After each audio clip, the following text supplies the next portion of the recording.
Therapy is a good thing, even if it doesn't feel like it sometimes.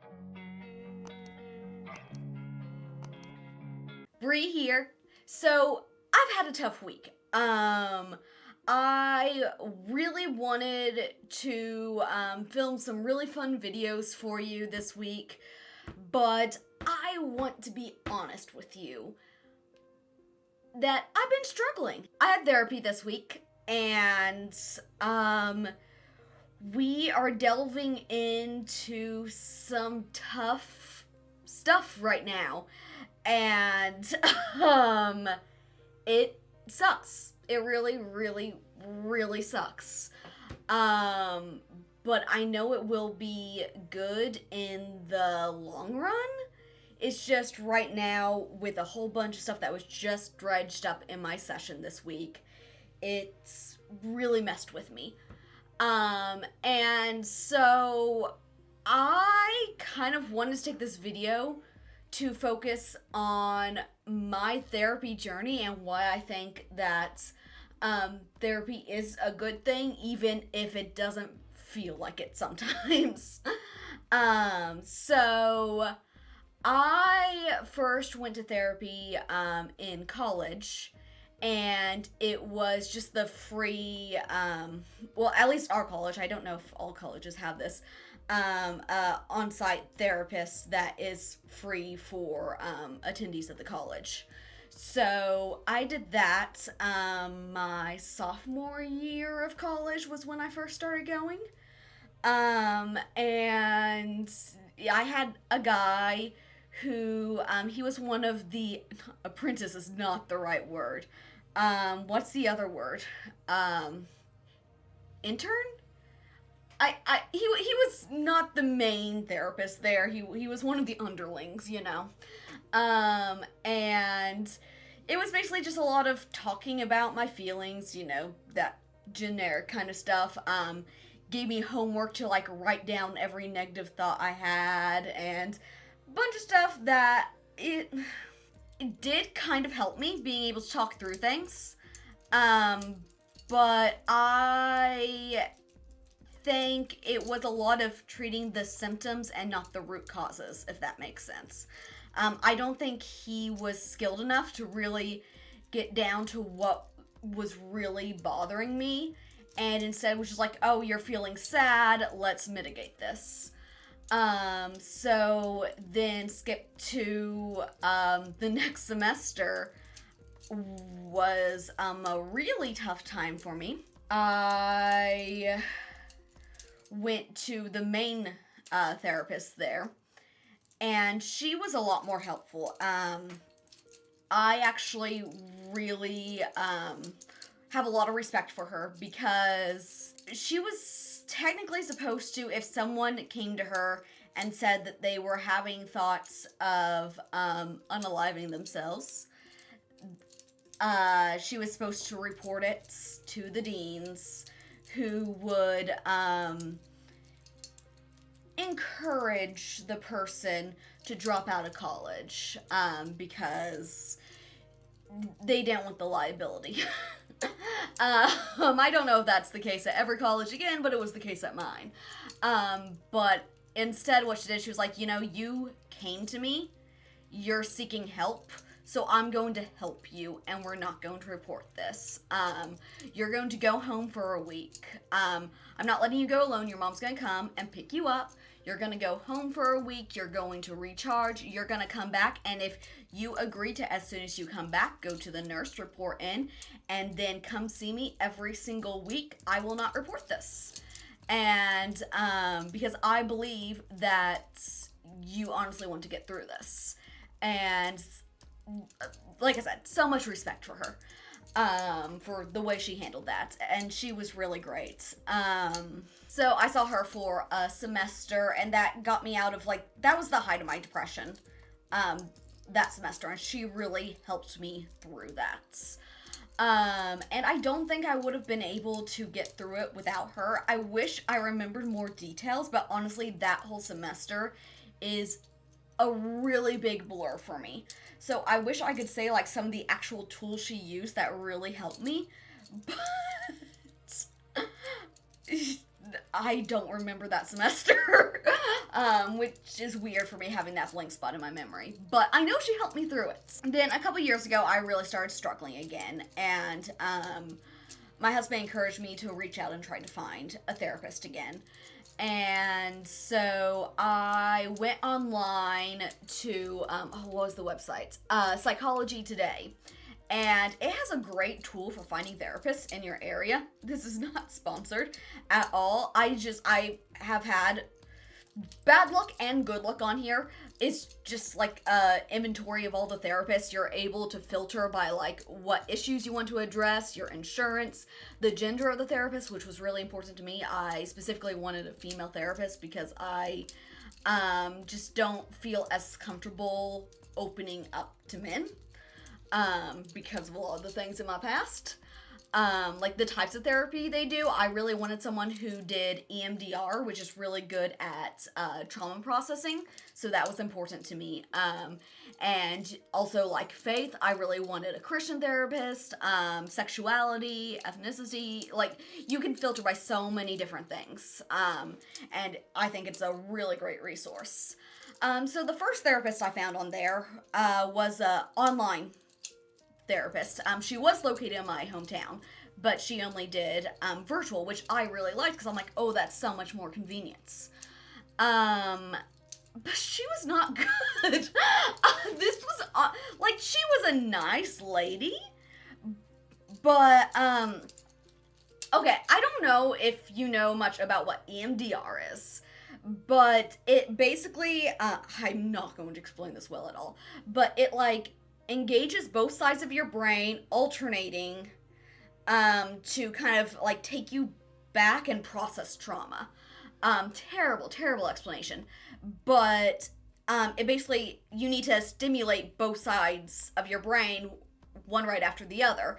And, like, in-person therapy now, skipping ahead a little bit, I have little buzzers that I hold in both hands that alternates. You can't really do that virtually, so she'd be like moving her finger back and forth, and I'm supposed to follow it with my eyes. But her internet wasn't very good, so it was blurring, and also, I now know, knowing proper EMDR, she did not do any of the techniques properly, so I'm like, this is literally not helping me at all. I'm not getting anything through this. You're telling me to go back to this place, to this traumatic incident, and nothing's changing. Literally nothing's changing. I'm not processing through anything. Does EMDR not work on me? What's going on? And she was like, I don't think you need EMDR because it's not doing anything for you. And now I know she just wasn't doing it right. So be careful about the therapist you go to. If you are requesting some kind of practice like that, look into it more first and make sure you know, like, the steps they're supposed to take, because there was, like, certain things to, like, set up scenarios that she was supposed to walk me through, which she didn't, and if I'd done my research, I would have known that, and, would have been like, ooh, maybe you're not the right choice for me to do this. So, that did not work out. Skip forward a few months or maybe a year because I procrastinate doing anything. I finally find myself a new therapist. I again use Psychology Today, found someone super close to me. I was working at the law firm at the time, so I found a place that was like right in between my office and my house, so that was perfect. And I really like her. This is still who I'm seeing. We started kind of just talking through, a lot of my issues, trying to find the roots of them. And this is really, I've talked about this some on my channel, that I feel like in the past year, I've really come into myself and have learned so much more about the person I am.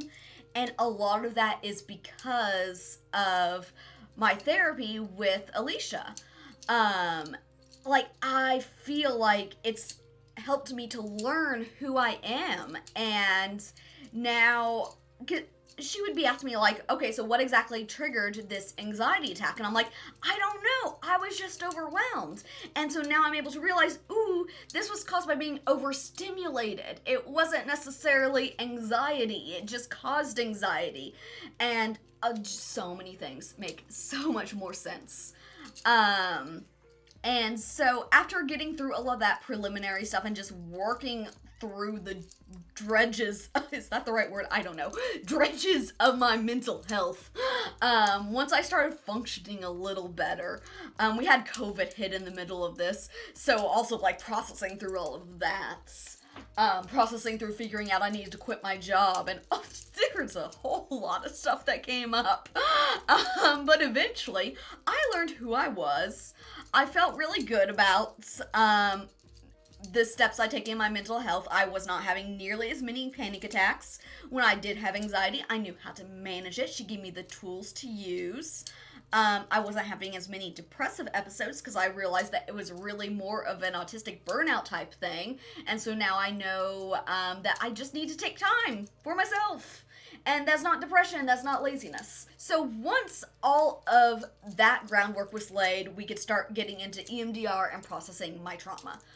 We've already done one memory of my assault, which the first session of a memory is the worst, I feel like, because it takes you back to a place that you have blocked out.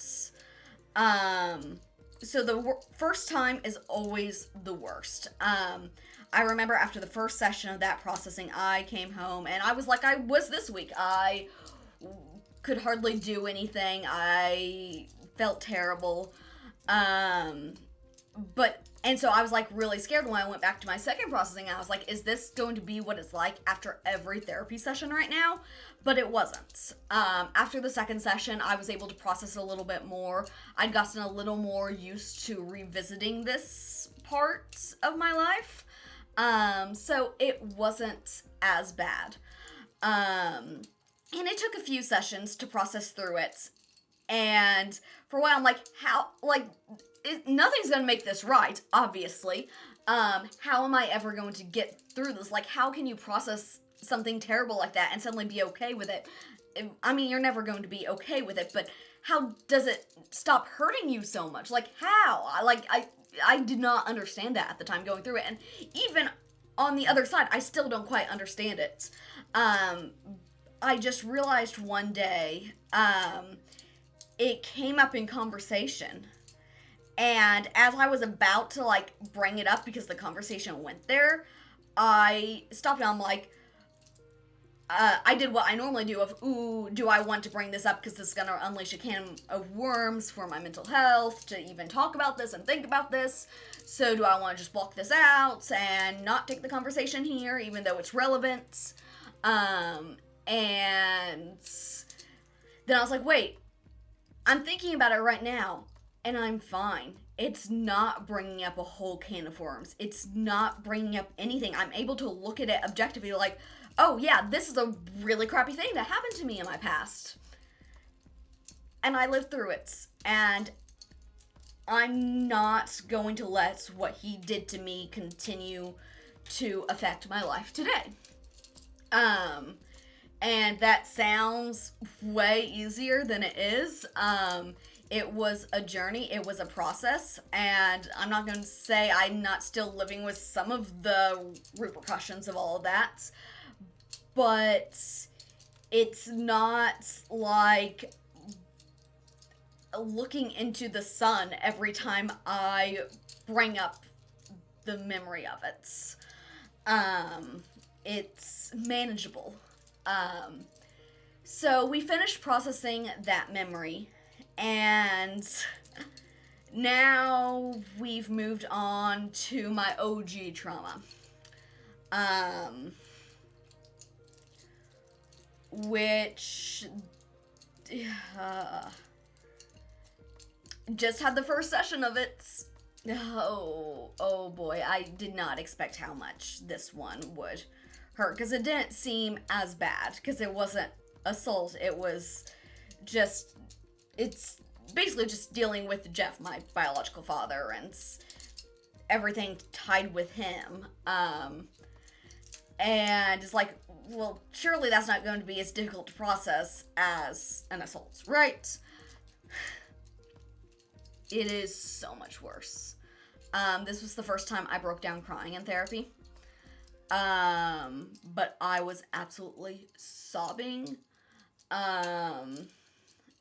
I have broken down several times this week since then, including just last night, which was several days post-therapy. This memory is going to be a doozy. I can definitely tell that, and it's right now at that point where I'm like, this hurts so much, I don't want to be doing this. But then I look back at the memory I just processed and how it does, looking back on that memory now doesn't affect me the way it did a few months ago.